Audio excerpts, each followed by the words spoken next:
This sound file contains the spoken version of the Wikipedia article on the colonization of the Congo. The material was recorded on December 13th, 2017. The colonization of the Congo, from Wikipedia, the free encyclopedia at en.wikipedia.org. Colonization of the Congo refers to the European colonization of the Congo region of tropical Africa. It was the last part of the continent to be colonized.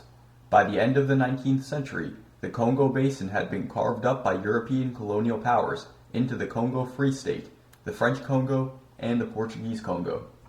Section 1. Early European Exploration. One by one, the other great mysteries had been explored.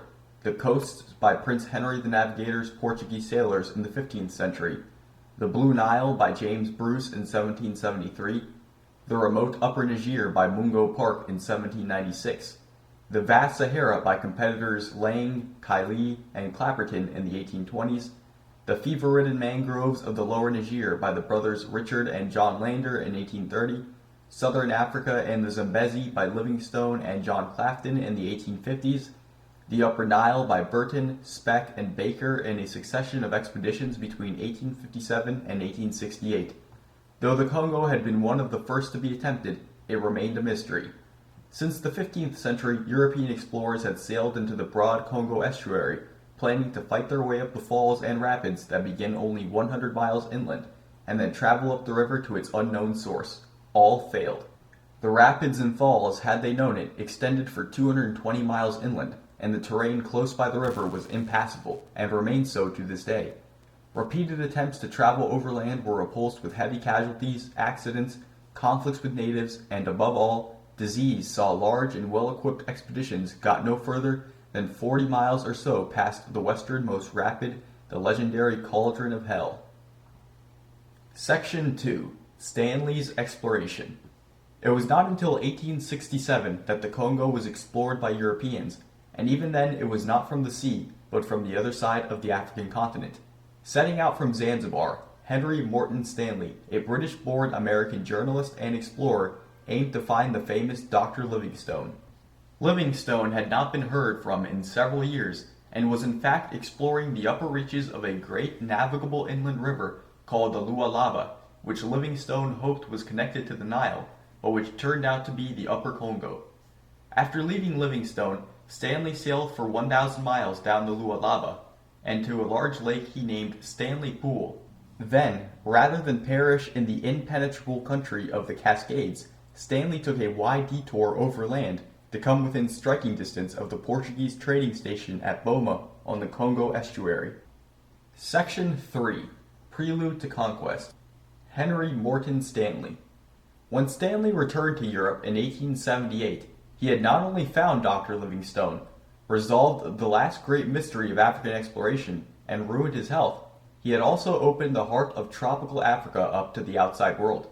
This was to be his most enduring legacy. Stanley was lionized across Europe. He wrote articles, appeared at public meetings, lobbied the rich and powerful tirelessly, and always his theme was the boundless opportunity for commercial exploitation of the lands he had discovered, or in his own words, to, quote, pour the civilization of Europe into the barbarism of Africa, unquote. Quote, there are 40 million nude people, unquote, on the other side of the rapids, Stanley wrote. Quote, and the cotton spinners of Manchester are waiting to clothe them. Birmingham's factories are glowing with the red metal that shall presently be made into ironwork in every fashion and shape for them. And the ministers of Christ are zealous to bring them, the poor benighted heathen, into the Christian fold, unquote. Europe was less than keen on the idea. The great European scramble for Africa had not yet begun. Outside of the Cape of Good Hope and the Mediterranean coast, Europe had no African colonies of any significance. The focus of the great powers was still firmly on the lands that had made Europe's fortune, the Americas, the East Indies, India, China, and Australasia. There seemed no economic sense to investing energy in Africa when the returns from other colonies were likely to be both richer and more immediate. Nor was there a strong humanitarian interest in the continent now that the American slave trade had been extinguished. Stanley was applauded, admired, decorated, and ignored. King Leopold II of Belgium. It is at this point that Leopold II of Belgium took a part. In Peter Forbach's words, Leopold was, quote, a tall, imposing man, enjoying a reputation for hedonistic sensuality, cunning intelligence, overweening ambition, and personal ruthlessness. He was, nevertheless, an extremely minor monarch in the realpolitik of the times, ruling a totally insignificant nation, a nation in fact that had come into existence barely 4 decades before, and lived under the constant threat of losing its precarious independence to the great European powers around it. He was a figure who, one might have had every reason to expect, would devote himself to maintaining his country's strict neutrality, avoiding giving offense to any of his powerful neighbors, and indulging his keenly developed tastes for the pleasures of the flesh, rather than one who would make a profound impact on history. Yet, in the most astonishing and improbable way imaginable, he managed virtually single-handedly to upset the balance of power in Africa and usher in the terrible age of European colonialism on the Black Continent." Unquote. As a constitutional monarch, Leopold was charged with the usual constitutional duties of opening parliaments, greeting diplomats, and attending state funerals. He had no power to decide policy. But for over 20 years, he had been agitating for Belgium to take its place among the great colonial powers of Europe. Leopold noted, quote, "Our frontiers can never be extended into Europe," unquote. However, he added, quote, "Since history teaches us that colonies are useful, that they play a great part in that which makes up the power and prosperity of states, let us strive to get one in our turn," unquote. At various times, he launched unsuccessful schemes to buy an Argentine province, to buy Borneo from the Dutch, rent the Philippines from Spain, or establish colonies in China, Vietnam, Japan, or the Pacific Islands. When the 1860s explorers focused attention on Africa, Leopold schemed to colonize Mozambique on the east coast, Senegal on the west coast, and the Congo in the center. None of these schemes came anywhere near fruition. The government of Belgium resolutely resisted all Leopold's suggestions, seeing the acquisition of a colony as a good way to spend large amounts of money for little or no return. Leopold's eventual response was extraordinary in its hubris and simplicity. If the government of Belgium would not take a colony, then he would simply do it himself, acting in his private capacity as an ordinary citizen. Brussels Geographic Conference. In 1876, Leopold II sponsored an international geographical conference in Brussels, inviting delegates from scientific societies all over Europe to discuss philanthropic and scientific matters such as the best way to coordinate mapmaking, to prevent the reemergence of the West Coast slave trade, and to investigate ways of sending medical aid to Africa. The conference was a sham. At its close, Leopold proposed that they set up an international benevolent committee to carry on, and modestly agreed to accept the chairman's role. He created a baffling series of subsidiary shell organizations, culminating in the cunningly named International African Association, which had a single shareholder, Leopold himself. For the look of things, he held one more meeting the following year, but from that time on, the International African Association was simply a front for Leopold's ambition. Stanley as Leopold's agent. Soon after Stanley returned from the Congo, Leopold tried to recruit him. Stanley, still hopeful for British backing, brushed him off. However, Leopold persisted and eventually Stanley gave in. Leopold II, it seemed, was the only European willing to finance Stanley's dream, the building of a railway over the Crystal Mountains from the sea to Stanley Pool, from which river steamers could reach 1,000 miles into the heart of Africa.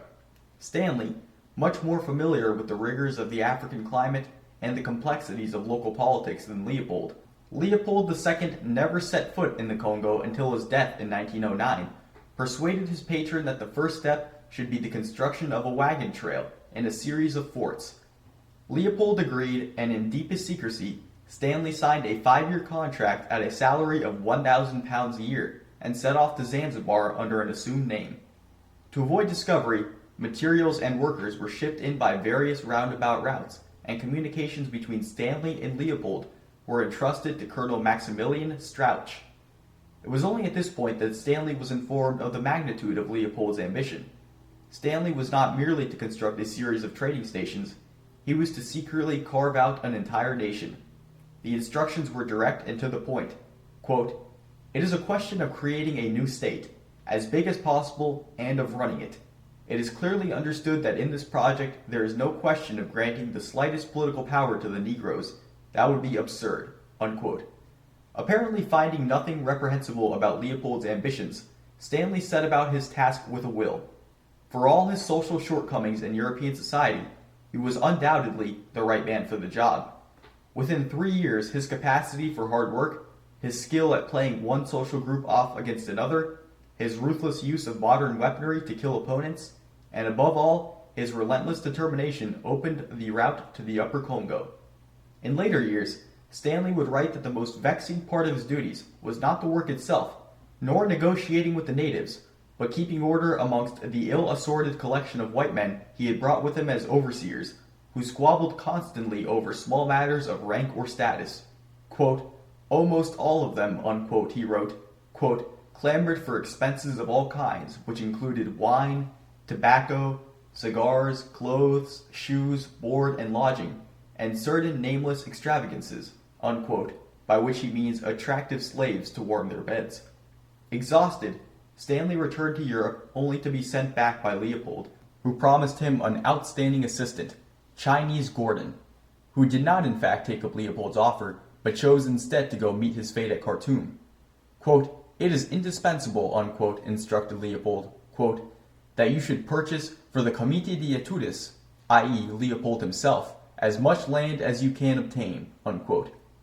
Having established the beachhead on the lower Congo, in 1883, Stanley set out upriver to extend Leopold's domain, employing his usual methods: negotiations with local chiefs, buying sovereignty in exchange for bolts of cloth and trinkets, playing one tribe off another, and if need be, simply shooting an obstructive chief and negotiating with his cowed successor instead. However, as he approached Stanley Falls at the junction between the Congo proper and the Lualaba, it soon became clear that Stanley's men were not the only intruders. Dealings with Zanzibari slave traders. Tipu Tip, the most powerful of the Zanzibari slave traders of the 19th century, was well known to Stanley, as was the social chaos and devastation that slave hunting brought. It had only been through Tipu Tip's help that Stanley had found Livingstone, who himself had survived years on the Lualaba by virtue of Tipu Tip's friendship. Now, Stanley discovered, Tipu Tip's men had reached still further west in search of fresh populations to enslave. 4 years before, the Zanzibaris had thought the Congo deadly and impassable, and warned Stanley not to attempt to go there. But when Tipu Tip learned in Zanzibar that Stanley had survived, he was quick to act. Villages throughout the region had been burned and depopulated. Tipu Tip had raided 118 villages, killed 4,000 Africans, and when Stanley reached his camp, had 2,300 slaves, mostly young women and children, in chains, ready to transport halfway across the continent to the markets of Zanzibar. Having found the new ruler of the Upper Congo, Stanley negotiated an agreement with Tipu Tip to allow him to build his final river station just below Stanley Falls, which prevented vessels sailing further upstream. At the end of his physical resources, Stanley returned home to be replaced by Lieutenant Colonel Francis de Winton, formerly a British Army officer. This sound file and all text in the article are licensed under the Creative Commons Attribution Share Alike 3.0 Unported license, available at http://creativecommons.org/licenses/by-sa/3.0.